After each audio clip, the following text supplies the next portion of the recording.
Ya Nabi salam alaika, Ya Rasul salam alaika. Na'udzubillahi samil alim minasyaitonir rajim. Bismillahirrahmanirrahim. Assalamualaikum warahmatullahi wabarakatuh. Alhamdulillahi rabbil alamin.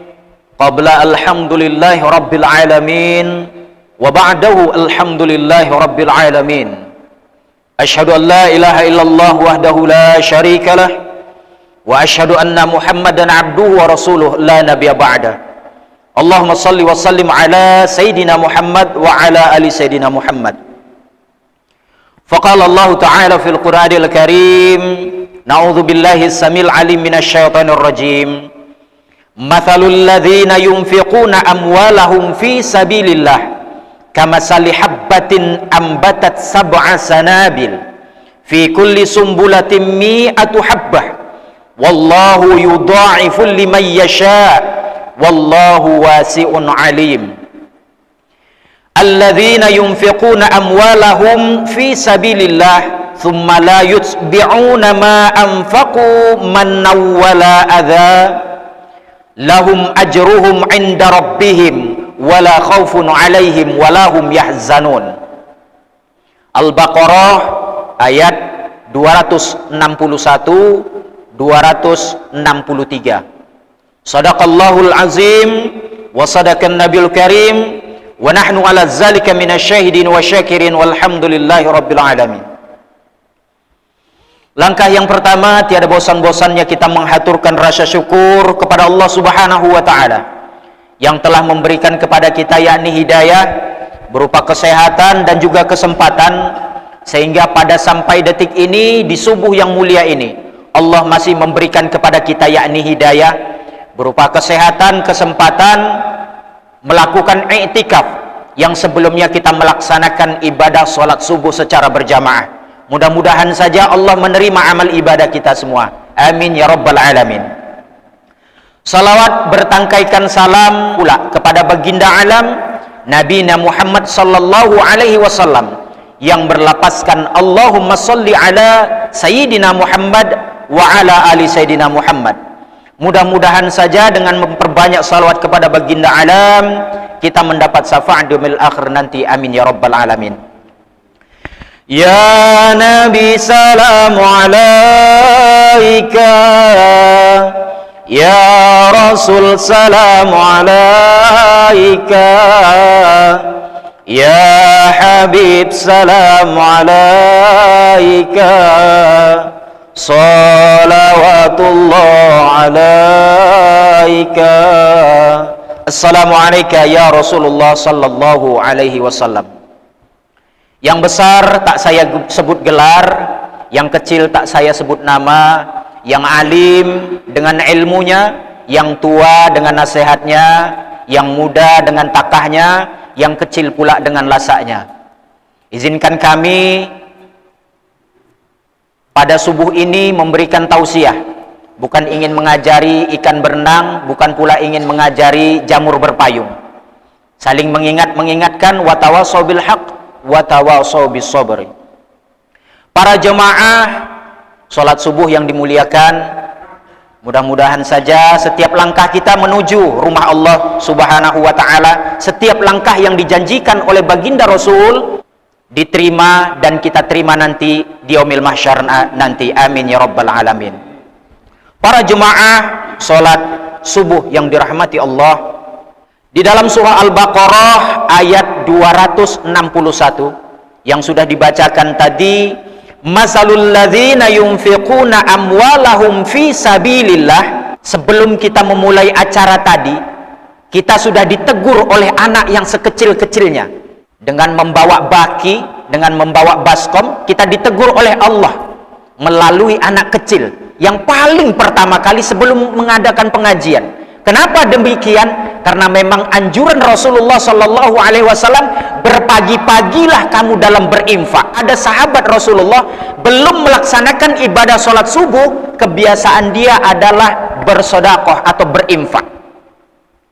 Di dalam surah ini mathalul ladzina yunfiquna amwalahum, semisal orang-orang yang berinfak kamu, amwalahum, harta-harta kamu. Kalau harta masih sedikit Pak, tapi kalau sudah harta-harta berarti banyak. Harta-hartamu fi sabilillah, pada jalan Allah, berarti di jalan Allah tuh. Kama sali habbatin ambatat sab'a sanabil, seolah-olah satu yang kamu berikan maka akan menumbuhkan 7 bulir, 7 butir Allah mengembangkannya. Satu kita masukkan, Allah membalasnya dengan 7. Apalagi selain daripada 7, sana fi kulli sumbulatin mi'ata habbah, dan setiap tiap butir maka Allah menumbuhkan 100 butir pula. Jadi satu kita masukkan tadi ke dalam baki, ke dalam baskom, maka Allah akan memecahnya menjadi 7. Dan setiap masing-masing 7 tangkai ini Allah memberikannya 100 butir. Kita hitungan sedikit pagi-pagi ini, 5.000 yang kita masukkan kali 7 berapa Pak? 35.000 rupiah mengembang duit kita. Belum itu saja, setiap daripada yang 7 tadi Allah memberikannya 100 lipat. Berarti 35.000 dikali 100 sama dengan 3.500.000. Yang 5.000 Pak. Tapi kalau 10.000 kalikan, semakin besar yang kita berikan, maka semakin besar pula kelipatan yang Allah berikan. Bukan itu saja, bahkan apa kata Allah? Wallahu yudha'ifu liman yasha'. Allah akan melipat gandakan sesuai yang Dia inginkan. Allah lipat gandakan. Wallahu wasi'un alim. Allah itu maha luas lagi maha mengetahui. Kembali lagi kepada kajian kita tentang harta yang kita infakkan.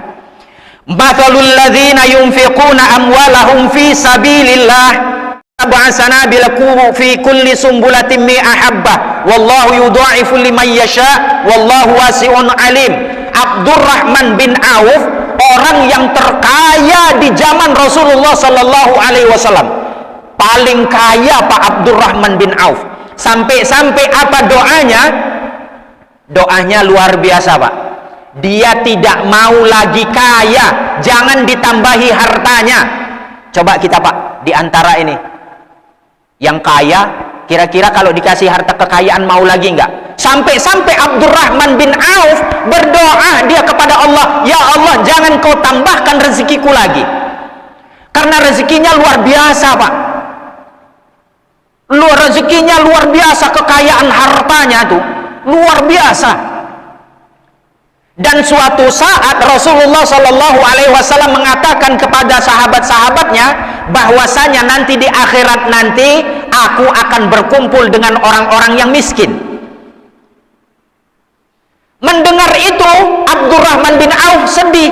Ternyata nanti di akhirat nanti Abdurrahman bin Auf tidak akan ketemu dengan baginda Rasul. Lalu Abdurrahman bin Auf Pak mencari akal dia. Apa akalnya? Ketika pas itu di Madinah orang-orang perang dan begitu pulang, tanaman korma mereka batal panen. Korma mereka pada busuk semua, kelewatan untuk dipanen sehingga busuk. Habis Madinah Madinah saat itu. Abdurrahman bin Auf, inilah kesempatan aku untuk menghabiskan hartaku, kata Abdurrahman bin Auf. Sehingga menurut sejarah semua kurma itu dia dibelinya Pak, semua yang ada di Madinah dia beli, sampai sangkingkan dia beli semuanya, harta Abdurrahman bin Auf habis bersih, tidak ada yang tersisa. Miskin Pak. Abdurrahman bin Auf akhirnya miskin.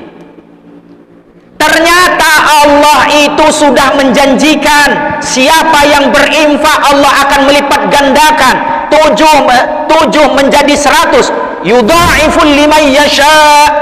Ketika itu Yaman diserang penyakit, negara Yaman diserang penyakit, dan kata dokter tidak ada obatnya yang paling mujarab untuk penyakit ini kecuali korma busuk. Luar biasa, Pak. Akhirnya utusan Yaman pergi ke Madinah dan mencari korma busuk, dan penduduknya tidak ada lagi memiliki korma busuk. Kenapa? Karena korma busuk sudah dibeli oleh Abdurrahman bin Auf. Akhirnya apa kata utusan? Di dalam sejarah bahwasanya utusan tersebut, Raja Yaman berani membeli korma busuk Abdurrahman bin Auf 10 kali lipat. Kira-kira Abdurrahman bin Auf jadi miskin enggak? Tidak. Kenapa? Karena sebalik yang pertama, dia menolong orang-orang yang sakit, dan janji Raja Yaman mengganti dengan 10 kali lipat. Akhirnya Abdurrahman bin Auf kaya, miliarder, milioner bahkan. Ini luar biasanya fadilah daripada sedekah tersebut. Nah, selanjutnya, kira-kira apakah ada Rasulullah Shallallahu Alaihi Wasallam mengajarkan kepada kita supaya rezeki itu yang mengejar kita, bukan kita yang mengejar rezeki? Ada, Pak. Ada. Rasulullah Shallallahu Alaihi Wasallam mengajarkan ada 3 perkara yang rezeki itu yang akan mengejarmu. Rezeki itu yang mengejarmu. Kau tak perlu mengejar-ngejar rezeki sampai capek pagi berangkat pulang malam. 3 perkara yang diajarkan oleh baginda Rasulullah Sallallahu Alaihi Wasallam, rezeki yang mengejar kita. Apa? Yang pertama adalah sedekah. Ini Pak ayatnya. Yang bersedekah maka kelipatannya akan 7, dari 7 menjadi 100. Kalau yang 5.000 tadi 3 juta menjadi 3.500.000, yang 10.000 menjadi 7 juta, kelipatannya begitu, Pak. Silahkanlah berkelipatan. Itu dia sedekah. Bahkan sedekah inilah nanti akan makanan kitanya nanti. Yang pertama sedekah, yang kedua apa lagi? Istighfar. Banyak istighfar. Ternyata istighfar pun semakin banyak kita beristighfar akan memanggil sedekah, akan memanggil rezeki. Rezeki akan mendatangi kita, akan dia kejar. Apa katanya? Wal mustaghfirina bil ashar. Orang yang beristighfar di pagi hari. Siapa yang beristighfar tadi sebelum sholat subuh? Itulah yang akan dikejar rezeki. Itulah yang akan. Semakin banyak kita istighfar, satu cara mendekatkan diri kepada Allah. Artinya apa? Wa idza sa'alaka ibadi anni fa inni qarib. Dan mereka akan bertanya kepadamu Muhammad tentang aku, kata Allah. Fa inni qarib. Maka katakan, maka sesungguhnya aku dekat. Kalau udah dekat, Pak, jangan dicari. Ada kebanyakan sebahagian sekte, sebahagian mazhab, sebahagian aliran-aliran baru, dia cari Tuhan, Pak. Padahal ayat ini fa inni qarib. Padahal aku dekat, nggak usah dicari. Tak usah dicari. Allah tak butuh hatimu untuk dia bernaung. Allah tak butuh otakmu untuk Allah bernaung. Allah tak butuh juga jantungmu untuk Allah bernaung. Jadi tak usah kau cari Allah. Kita kenal dengan Allah? Tidak, tapi Allah dekat dengan kita. Allah dekat dengan kita. Fa inni qarib. Sampai-sampai Allah menulis kalimat itu, hurufnya huruf inna, taukid. Kalau bahasa Arab itu, bahasa Pak Rahman, itu inna itu taukid, huruf taukid. Taukid itu artinya apa? Sungguh, sungguh, benar. Allah sumpah, begitulah kata Allah. Inna, sesungguhnya aku dekat. Inni qarib. Maka tak usah kau cari, Allah tuh dekat. Dan Allah tak butuh hati, tak butuh jantung, tak butuh pikiranmu, tak butuh jasadmu, tak butuh tempat Allah untuk bertengger. Allah maujud bila makan. Allah itu ada dan tak perlu dia tempat. Itu moto aswaja, Pak, ahli sunnah wal jamaah. Sangkingkan dekatnya. Apakah sangkingkan dekatnya? Lihat sangkingkan dekatnya Allah kepada kita. Ketika kita sujud, ketika kita doa, ketika kita istighfar, pelan tapi Allah dengar. Dan Allah mengijabah semua doa-doa kita. Ini hebatnya nih. Kita sujud ke lantai, tapi suara kita dengar ke aras. Tapi dengar ke seluruh malaikat. Ini hebatnya ini istighfar. Yastaghfiruna bil ashar. Beristighfar di pagi hari, di subuh hari, maka rezeki akan mengejarmu. Salah satu istighfar adalah dia bisa menunda-nunda kemarahan Allah. Jangan-jangan bala itu tidak datang ke Lenggadai Hulu karena banyaknya orang beristighfar. Jangan-jangan banyaknya orang beristighfar, bala tidak datang ke Kecamatan Riba Melintang.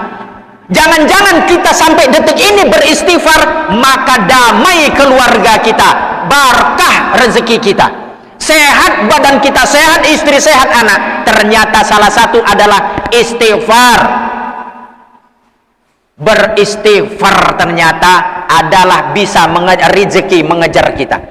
Yang ketiga, sedekah, istighfar, akhirnya sholawat.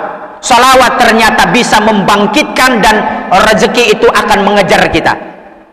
Wa may yattaqillaha yaj'al lahu makhraja wa yarzuqhu min haitsu la yahtasib. Sekira-kira kamu tidak akan menyangka rezeki itu akan mengejarmu. Inilah dia. 3 yang sudah dijanjikan oleh baginda Rasulullah sallallahu alaihi wasallam yang mengamalkan ini. Yang selanjutnya adalah yang keempat juga. Duha, sholat duha itu juga mengejar rezeki, akan mengejar kita. Kurang dan lebih memohon maaf kalau itu benar dari Allah, kalau yang salah itu dari saya sendiri. Wabillahi taufiq wal hidayah. Assalamualaikum warahmatullahi wabarakatuh.